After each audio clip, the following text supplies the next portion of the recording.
On March 25, 2026, a long-simmering and largely hidden tension within the British royal family finally boiled over into the public eye, reaching a definitive and staggering legal conclusion. In a move that fundamentally stunned the ancient institution of the monarchy, Prince Edward, the Duke of Edinburgh, successfully blocked his older brother, King Charles III, in his aggressive attempts to restructure deeply entrenched royal assets. The assets in question were not minor perks or ceremonial privileges, but matters of intense personal importance to Edward and his family. Specifically, the Duke's long-term family home, the sprawling Bagshot Park, and his wife Sophie's exquisite wedding tiara. What makes this story so compelling is that this victory was not just a typical, albeit high-stakes, family disagreement over heirlooms and real estate. It represented a foundational clash over the very limits of a reigning monarch's power, testing the absolute boundaries of royal authority against the unshakable sanctity of legal inheritances established by the previous sovereign. For years, King Charles has been highly vocal about his vision for a streamlined, modernized, and significantly more cost-effective monarchy. This vision, while perhaps popular with the public and practical on paper, meant fundamentally altering the living arrangements and financial benefits traditionally enjoyed by the extended royal family. The king's sweeping reforms aimed to consolidate power and property directly under the control of the crown, effectively stripping away the autonomy of the working royals who had operated comfortably under the reign of Queen Elizabeth II. However, what King Charles seemingly underestimated was the sheer legal fortifications surrounding his youngest brother's assets. Prince Edward did not rely on royal tradition or sentimental appeals to defend his lifestyle. He relied on airtight contracts, deeds, and the remarkable foresight of his late parents, proving that even a king must bow to the rule of law. The primary flashpoint in this extraordinary royal battle was the siege of Bagshot Park. Located on the sweeping grounds of Windsor Great Park, Bagshot Park is a breathtaking 120-room Tudor Gothic mansion where Prince Edward and Sophie have resided for decades, raising their children and meticulously operating their household. Under King Charles's aggressive vision for a financially optimized royal portfolio, this massive estate became a prime target for repossession, or at the very least, a drastic lease restructuring.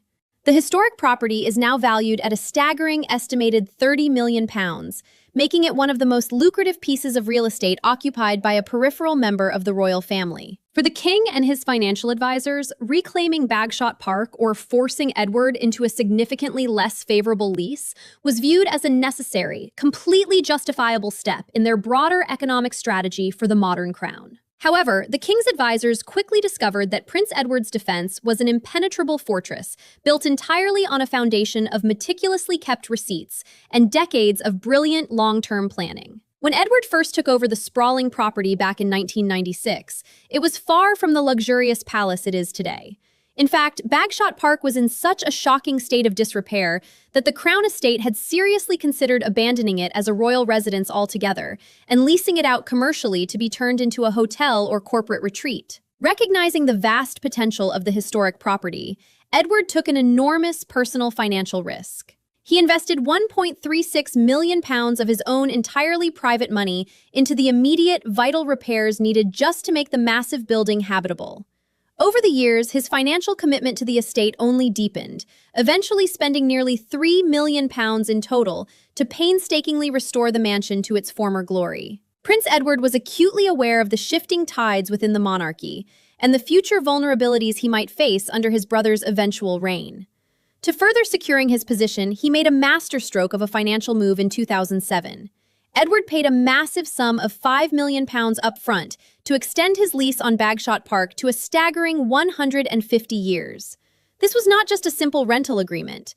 The meticulously negotiated terms granted him the explicit legal right to eventually sell the remainder of the lease and keep the profit for himself and his heirs. By transforming his occupancy from a royal privilege granted by the monarch into a hard commercial leasehold asset, Edward effectively removed Bagshot Park from the whimsical reach of the Crown Estate and placed it firmly under standard property law, entirely insulating himself from eviction. But the absolute cornerstone of Edward's defense, the element that made his position completely unassailable, was a deeply personal and legally binding intervention by his late parents. Anticipating exactly the kind of pressure Charles would one day apply to his siblings, Queen Elizabeth II had drafted and signed a formal letter of intent before her death. This crucial document legally tied the residency of Bagshot Park directly to the Duke of Edinburgh title, explicitly guaranteeing Edward's right to remain in the home for the entirety of his lifetime. Adding a profound layer of emotional and historical weight to this document, it was witnessed and signed by Prince Philip on his deathbed. Philip's final act of protecting his youngest son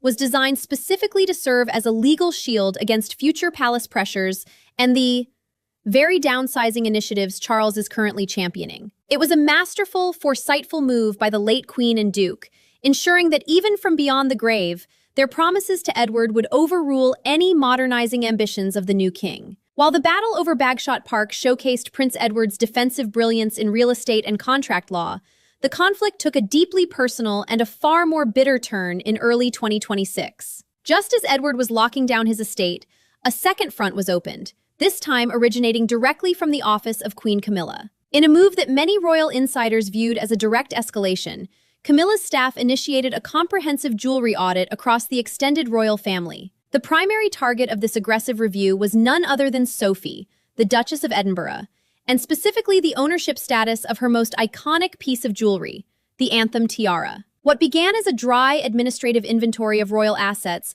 quickly morphed into an emotional struggle over a cherished family heirloom, exposing the deep fractures between the new reign and the old guard. The Anthem Tiara holds immense historical and sentimental value, having been specially commissioned by the late Queen Elizabeth II as a heartfelt wedding present for Sophie's marriage to Prince Edward in 1999. The exquisite piece was masterfully crafted by the crown jeweler, using 4 detachable Anthemian elements, which were antique diamond motifs that originally belonged to Queen Victoria's personal collection. It was precisely these Victorian stones that King Charles and Queen Camilla's office seized upon to justify their audit. The palace legal advisors argued that because the tiara incorporated historic jewels dating back to Queen Victoria's era, the piece inherently belonged to the crown estate as a state asset, rather than Sophie's private collection. Under this interpretation, Sophie had merely been on a permanent loan arrangement, meaning the tiara could be recalled to the royal vaults at the monarch's discretion. Once again, however, Prince Edward and his legal team were prepared for the onslaught,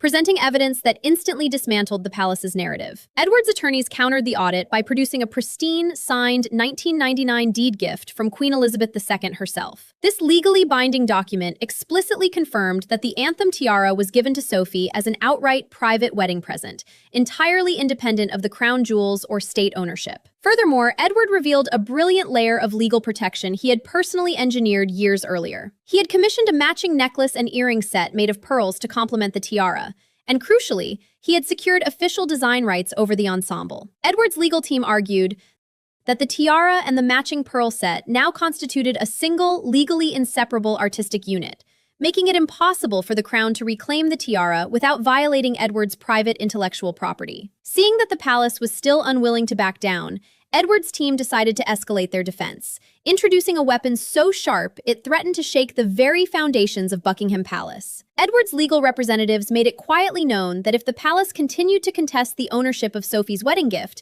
they would be forced to enter private family correspondence into the legal record as part of their evidence. Among these documents were personal, handwritten letters from Queen Elizabeth II that reportedly contained scathing and deeply disparaging remarks about Camilla. The threat of exposing the late Queen's unfiltered, highly critical thoughts regarding the current Queen consort to the public was a public relations national nightmare that King Charles and Camilla could simply not afford to endure. Despite the mounting legal pressure and the threat of embarrassing disclosures, the deadlock might have dragged on had it not been for the decisive intervention of the most respected figure in the royal family, Princess Anne. Known for her no-nonsense attitude and her fierce devotion to their mother's legacy, the Princess Royal watched her younger brother being systematically targeted by the palace and decided she had seen enough. Anne's entry into the fray changed the entire power dynamic of the dispute overnight. She was not just speaking as a sister protecting her sibling, she was speaking as the institutional anchor of the royal family, bringing an unmatched moral authority that even King Charles could not ignore. In a remarkably tense private meeting with King Charles, Princess Anne delivered a blistering, unforgettable ultimatum that cut straight to the heart of the monarch's power.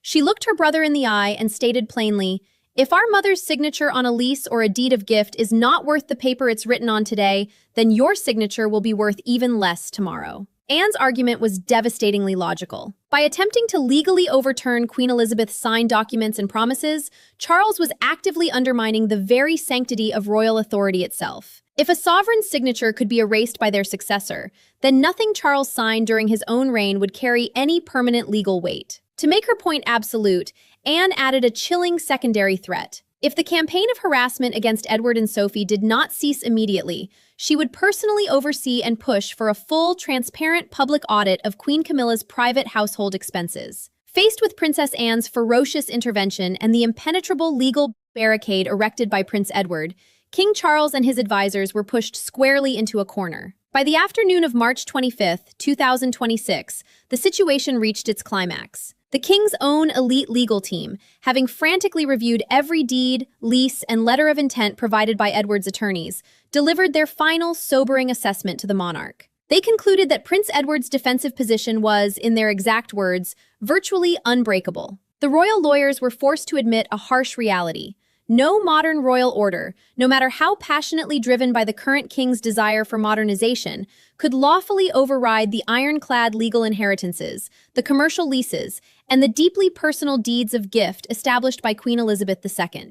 The sanctity of the late sovereign's signature held absolute power in the eyes of the law, rendering Charles completely powerless to evict his brother or seize his wife's jewelry. The defeat was total and immediate. Late that very same evening, knowing they had exhausted every possible avenue of attack, Buckingham Palace was humiliatingly forced to issue a formal internal note of capitulation. This official memorandum quietly but definitively confirmed that the Anthem Tiara would permanently remain under Sophie's private control, legally recognized as her personal property forever. Furthermore, the sweeping review of the Bagshot Park lease, which had threatened to upend Edward and Sophie's lives, was declared officially and permanently closed. Prince Edward had achieved the impossible. He had legally outmaneuvered the reigning monarch and secured an absolute victory against the formidable machinery of the crown. However, while Edward successfully retained his magnificent historic home, his titles, and his family's treasured heirlooms, the ultimate cost of this staggering victory was devastatingly high. The battle resulted in the total and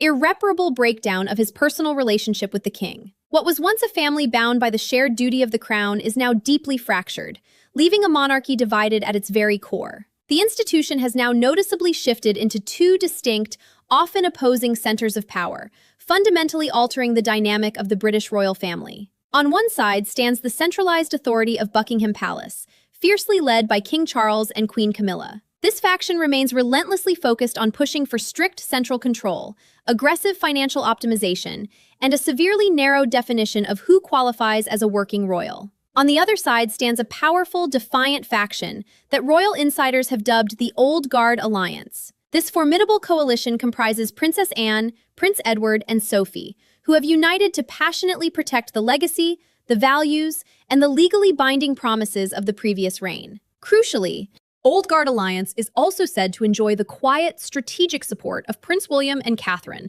the Prince and Princess of Wales, who reportedly view Charles's aggressive tactics against his own siblings as dangerously short-sighted and deeply damaging to the family's public image. This unprecedented legal battle over leases and tiaras has done much more than just divide the current working royals. It has left a profound and lasting mark on the next generation. Edward and Sophie's children, James, the Earl of Wessex, and Lady Louise Windsor, had front-row seats to this bitter familial warfare. They watched in real time as their father was forced to weaponize commercial property law and intellectual property rights simply to protect himself and his wife from the predatory actions of his own older brother. For James and Louise, the monarchy is no longer just a beloved family institution. It has been revealed as a ruthless corporate entity where even blood relatives must sleep with one eye open and a legal contract in hand. This harsh reality is a staggering lesson in caution, one that will undoubtedly shape their own relationship with the crown and their uncle the king for decades to come. The Edinburgh inheritance is a stark reminder that behind the glittering pageantry and the balcony waves, the royal family is bound by the same cold, hard laws as the rest of us. And sometimes, a mother's foresight is the only shield against a brother's ambition. What do you think about Prince Edward's unbreakable victory against King Charles? Did the king go too far in his quest for a streamlined monarchy, or was Edward right to legally lock down his royal perks? Let me know your thoughts in the comments down below. If you enjoyed this deep dive into royal legal drama, make sure to hit that like button, subscribe to the channel, and turn on notifications so you never miss out on the hidden truths behind the palace gates. Thanks for watching, and I'll see you in the next video.